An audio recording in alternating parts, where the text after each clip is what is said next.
Hey everyone, welcome back to She's So Booked, where we get booked and stay booked. I'm Jayanne, stepping in as your special guest host this week while Peyton's off living her soft life. You can call me a guest, a temporary co-host, maybe permanent in the future, or just that voice in your ears, fangirling about this awesome queer romance, whatever works. So today we're diving into this book called D'Vaughn and Kris Plan a Wedding by Chencia C. Higgins. It's black, it's queer, it's romantic, and it's giving reality TV tension, okay? Honestly, I don't know why Peyton picked this book. But for me, when she told me the concept, I knew we had to read it. Two strangers fake engaged for a reality TV show? Period. Open it up right now. Especially with all the Love Island energy in the air lately. Not that I watch it. I said, let's do it. So let's get into it. So here's the plot. D'Vaughn and Kris are paired on a reality TV show where strangers fake an engagement and plan a wedding in 6 weeks. The goal? Convince their families and their viewers that it's real. Will they make it to the altar and say I do? Or will they choose the prize money and call it a wrap? So there's Kris. She's confident, charming, and so down for this. She's out, she's proud, and she's like, baby, let's win this. She might be a stud. A mask at best. D'Vaughn, on the other hand, has never come out to her family. So this whole fake marriage on national television thing, slightly terrifying. But I feel for our girl, you know? Let's break down our leads. So we got D'Vaughn Miller. She's 30 years old. Born and raised in Missouri City, now living in Houston. Real Southern gal. She's the middle child between her older sister, Denisha, and her younger brother, Darren. Her best friend, Cinta, is a ride or die. Biggest supporter in her life, period, as she should. D'Vaughn is introspective, deeply romantic, and constantly in her head. But in a relatable way, not an annoying way. You know how them people get. Her arc is all about fear, identity, and letting herself be seen. Then we got Miss Kristen Zavala. She's 28 years old, charismatic, and grounded. She's got a tight-knit family with siblings. She got a younger sister, Rhea, her brother, Raymond, and then her sister, Kiana. Kris is out and accepted, and her warmth radiates through every scene. She's the emotional anchor of this story. I mean, steadfast, playful, and deeply intuitive. I don't know about y'all, but I think Kris is like a Leo. She was Leo. I don't know. Maybe Scorpio? Yeah, she was Leo or Scorpio. Love y'all down. D'Vaughn, Virgo. She gotta be August Virgo. If she's not an August Virgo, she's a Cancer. All them damn tears. That's all I'm gonna say. That's all I'm gonna say. What unfolds between them is a tender, funny, very queer journey through vulnerability, family dynamics, and falling in love in real time. The chemistry, the slow burn, the mutual curiosity, the do I actually like this girl panic, all of it was so well done. The characters didn't fall for each other instantly. It builds through awkward silences, unexpected emotional moments, and playful banter. This book is such good representation. The book is pure black queer joy, no trauma-centered narratives, no black struggle. Just two women figuring out love under weird reality TV pressure. And I love that for them. I do. So the book is set up in like a show within a book element. It worked. I think it worked. The behind the scenes drama, the jitter cam interviews. It's kind of like, you know, like in The Office where they do like side conversations, like side interviews. That's what the jitter cam interviews are. The producers are meddling in the lives of these people, man. Like, what are you doing? It gave exactly what it needed to give. The family threads. D'Vaughn's coming out story was so raw. So raw. That fear of disappointing your family, of not being accepted, even when it's never explicitly said, that hit for me. And Kris, she's just there. She's so patient and grounding. Truly definition of like, I'll hold space for you. When I tell y'all I was in my office at work sobbing in this scene, it hit so close to home. But Kris, her family, Ben knew she was gay since like she was 10. Real accepting, real loving, really tight-knit. And I love that for her. One of my favorite quotes in this story was D'Vaughn and Kris. They were telling each other their first I love yous. And D'Vaughn says, I'm not saying I want a love that hurts, but I want a love that holds, a love that sees me even when I'm hiding. That's what I think we're building. Who gave her the right to be so soft? Love that. And then there's a quote that Kris says, and she says, I never had someone pick me and stay. You're still here. I want it!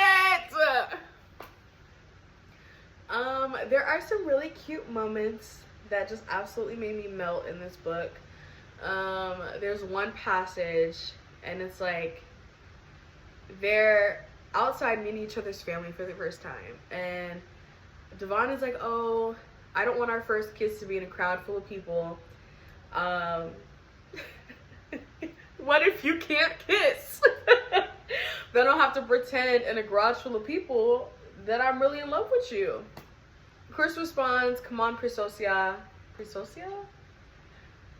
Kris basically responds saying, come on, my love. You already know what it is. Pretending is the name of the game. Then they start making out. Point blank, period. Another quote that I really enjoyed from this same chapter. They were kissing on the porch. And the passage goes, with one hand clenched at my thigh, I cupped the back of her neck, burying my fingers in the soft curls of her nape, as I pulled her face closer to mine and sat up straighter to make the movement easier. I was falling into her, ready to risk it all on the porch, family be damned, when someone cleared their throat loudly, quickly yanking me out of my reverie. Like, okay, girl, you falling real quick. And then another quote was, they weren't allowed to see each other, you know, like at a certain point. And D'Vaughn says the worst of it is that Kris and I were under instructions not to see each other until the rehearsal. We weren't even supposed to text or call. So not only was I suddenly out of the loop, but I couldn't even be soothed by her kisses and reassurances. So sweet. So sweet. What I didn't like about this book. I know y'all are like, Jan, you are cheesing so hard. You're telling me there's something you didn't like about this book? Yes, okay, I'm picky. I'm real detailed. So, there are only about 3 things that I didn't really like about this book. I felt like some scenes were very fast forwarded. We'd go from a super high emotional moment to a cute challenge with a little transition. Like, give me more. I wish we got a little bit more of the side characters, Raymond, the producers, Kris's family. I wanted more. Give them a little spin-off or something. Like, give us a second book with more details. I did also want to know more about D'Vaughn's family. Without spoiling too much, I felt like the big finale moment at the end, it just wasn't enough for me. Like, it wasn't enough. Maybe I was expecting some hesitation. Maybe I was expecting it to get a little bit messy. Just a little bit. But it was just so calm. And you know what? Maybe I'm just used to that toxic kind of love. But maybe I'm just not used to peace. But I was expecting just a little bit of hesitancy, you know, maybe ... type moment. Y'all, this book is real funny. It's real funny. There are a lot of funny moments. Can we please talk about the DJ appointment with Raymond? I gotta tell y'all some quotes. So, Raymond, which is Kris's brother, was meeting Darren, D'Vaughn's brother. And they were talking about what they did. Raymond is actually DJ, and Darren is a musician. So Raymond was like, oh, a musician, really now? Ray's eyes filled with renewed interest. Tell me more. So Darren's like, oh, I'm a percussionist. I play the piano, guitar, I sing a little bit. And Raymond just gets this real sly look on his face. And he's like, what about wind instruments? Do you blow pipes? Why would you say that to somebody you just met? He's just a trip, y'all. He's just a trip. There are a lot of deep and emotional themes in this book. I really liked all the aspects of this book. We got a quote break, because as y'all can tell, I really like my quotes. I think they're important. So Mr. Kevin, one of the producers, told D'Vaughn this in a really emotionally high moment. He told her, love is unpredictable. It's messy. It does what it wants regardless of what you think people are supposed to do or how things are supposed to go. You can't control it, and because of all those things, what you're experiencing right now is normal. Because my girl, D'Vaughn, she was messed up. She was confused. Baby was crying. Stressed. And I feel for her. I do. Because 6 weeks, bitch, am I in love? The fuck? I understand. And then another point in the book, I'm trying not to like give out where these quotes are going to come. But another point in the book, the producer, Kevin, again, says that when they picked those two people to be together, they didn't expect what happened to happen. They said, whatever it is, it's real. We see it in the raw footage, and we hope you do too. Because when I tell you these girls were confused about each other, do I really like you? Do you really like me? Is this love? Are you in it for the money? Like,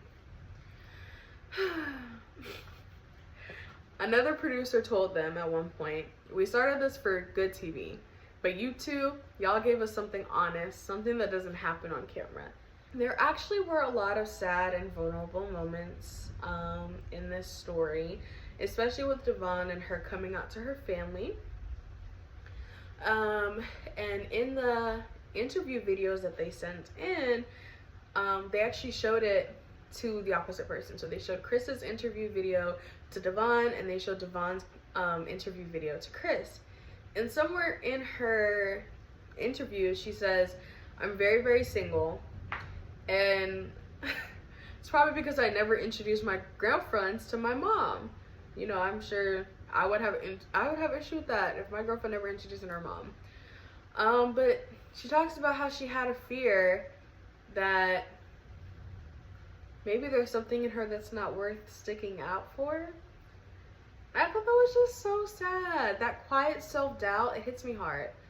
And I feel for her. I do. Final ratings. I give this book about a 4.8 out of 5. This book is soft, funny, gorgeous in its representation, and perfect for anyone who wants more joyful queer love stories. It's not about just a wedding. I promise it's not. It's about choosing love even when you're scared. It's about visibility, vulnerability, and letting yourself be loved out loud. So thank you guys for listening to this week's episode of She's So Booked. I've been your guest host, Diane, and it's been so much fun diving into this book with you. Be sure to follow the podcast, drop a rating, and come back next week when Peyton returns, maybe, to read the next book. Until then, stay soft, stay booked, and stay bold.